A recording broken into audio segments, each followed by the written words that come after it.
Radio اور قومی T V پر چلنے والے ہنگامی اعلانات کو سنیں کیونکہ ان میں مخصوص علاقوں کے لیے محفوظ راستوں اور نکاسی کے نقشے دیے جاتے ہیں۔ گوگل میپس پر اگر حکومت نقشے جاری کرے تو وہ لفٹ ٹریفک اور ڈینجر زونز کو ہائی لائٹ کرے گا۔ یہ فیچر پہلے اور سیلاب کے دوران بھی استعمال ہوا تھا۔ مقامی مساجد، اسکولز، ہسپتالوں کو ایویکویشن سینٹرز بنایا جا سکتا ہے تو ان کی سمت جانا اور قریب ترین محفوظ پوائنٹ کا علم رکھنا ضروری ہے۔ اور اگر حکومت نے QR کوڈ SMS سروس شروع کی ہو تو اس سے مخصوص علاقے کا نقشہ اور ہدایت مل سکتی ہے۔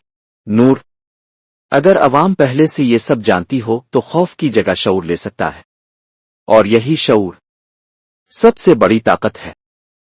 اگر میں کوئی اور کراچی، لاہور، کوئٹہ کسی چھوٹے شہر میں ہو تو ہمیں کیسے پتہ چلے کہ ہمارے علاقے سے نکلنے کا محفوظ راستہ کون سا ہے؟ ہم کیا کریں؟ کہاں سے نقشہ ہدایت لیں؟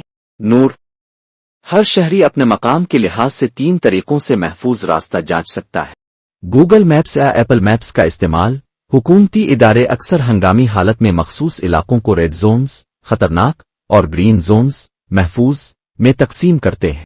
اگر حکومتی نقشہ لیو میپس پر اپ ڈیٹ ہو جائے تو لوگ اپنے فون پر دیکھ سکتے ہیں کہاں رش ہے، کہاں خطرہ ہے، اور کہاں سے نکلنا بہتر ہے۔ محکمہ داخلہ کی SMS سروس موبائل ایپ۔ کئی بار حکومت ایمرجنسی میں ایک نمبر جاری کرتی ہے، جیسے send your to 1234 to receive safe zone info. App download کریں جو علاقے کا نقشہ دے سکے۔ یہ سروس خاص طور پر سیلاب اور زلزلے میں استعمال ہو چکی ہے۔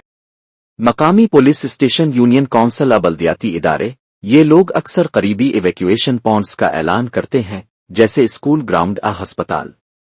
اگر وقت سے پہلے علاقے کی یونین کونسل سے رابطہ کیا جائے تو وہ آپ کو بتا سکتے ہیں اگر کچھ ہوا تو آپ فلاں طرف نکلیں اور فلاں مرکز پر پہنچیں۔